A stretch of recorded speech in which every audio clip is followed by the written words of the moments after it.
Is about to land in New York City as he gears up for his speech tomorrow at the United Nations. And the Iran nuclear showdown sure to be a hot topic this week. The big focus now is on whether the president will meet with Iran's new president. It would be the first time two leaders from either country met in more than 30 years. This comes as we get word Israel's prime minister will try and blunt this diplomatic offensive by Iran, with an Israeli official saying Prime Minister Netanyahu will warn the UN that a nuclear deal with Iran could be a trap. Now, last year, you'll remember Benjamin Netanyahu addressed the Iran nuclear issue at the UN, holding a graphic showing a bomb to illustrate just how close Iran was to building an atomic weapon. A red line should be drawn right here.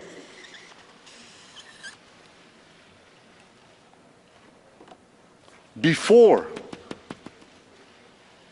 Iran completes the second stage of nuclear enrichment necessary to make a bomb, before Iran gets to a point where it's a few months away or a few weeks away from amassing enough enriched uranium to make a nuclear weapon. It was quite a lasting impression. The Prime Minister standing there with that board. Lisa Daftari is with us. Many journalists and Fox News contributor follows Iran very closely. So we have to wait for another week till we hear from the Prime Minister of Israel again. But tomorrow we hear from the President. And I just got into the newsroom a bipartisan letter from two top senators that are urging the President to take a really tough stand against Iran. What would that even look like? A tough stand would be just realizing that the reality of the situation and really looking at the complete picture, and not just this past week where Rouhani and the Iranian regime are softening their stance and offering us this olive branch. Let's look at the entire picture, and not just the last 34 years, but just right now, at this moment. You have Iranian involvement in Syria, the same Syrian regime that we're standing up to, but meanwhile we're allowing them to march into New York. We want to possibly sit down with them.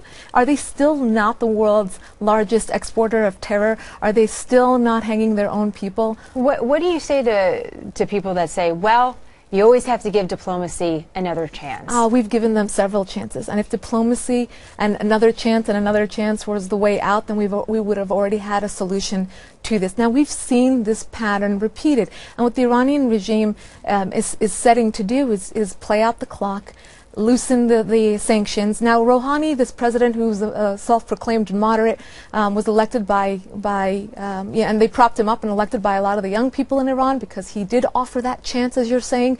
But again, he ran his entire campaign on relieving the economic situation in Iran, and that's exactly what he's setting out to do. It's interesting to take into consideration the last couple of weeks, as you mentioned. First, you have some interesting comments from the Iranian regime on Twitter, whether it was for the Jewish holidays, whether it was on Facebook, whether it was taken down. Then there was all the confusion about whether it was real or not. Then you have the op-ed piece in the Washington Post. You also have a sit-down interview with NBC News. So this has been carefully crafted to lead up into this moment. What do you think Rouhani is going to say tomorrow to the world? Right, and he's coming here to, again, he's going to keep trying. He's going to be extremely persistent because at the end of the day, they're just words. There has to be action, and action means get out of Syria, stop enriching uranium. And a good way to really understand the entire picture is to look at a lot of what the Iranian media inside Iran is reporting. And what are they saying? Where he is, thumping his chest and saying, I'm going to stand up to the U.S. I'm going to continue enriching uranium. No one can tell us what to do. And what a lot of people inside the country, inside Iran, believe that he's doing is to come here with these soft words, the idea of diplomacy, but then wait to see what the U.S. is going to offer him. And again, it will come down to the economy and to the loosening of sanctions.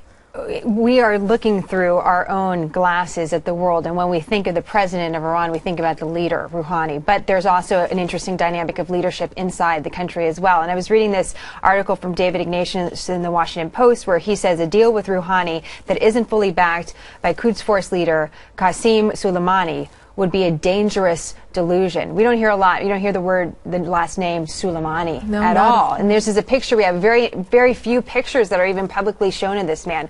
Who is he? Why does he matter? Right, and I really applaud you, Jennifer, even doing this segment and bringing up this guy, because he's never talked about, and the idea, again, connecting the dots here. It's not just Rouhani. There's a supreme leader in Iran who handles everything, Rouhani being just a puppet. And even more importantly, we have the Revolutionary Guard in Iran, who has really been the puppeteer since the days of the Islamic Revolution 34 years ago. The Quds Force is an elite part of the Revolutionary Guard in Iran. And this group was created just to export the ideological war that the Iranian regime has. They're the ones running the show in Syria. They're the ones who created Hezbollah. They are the ones who are in Latin America. Does Rouhani have any power over them?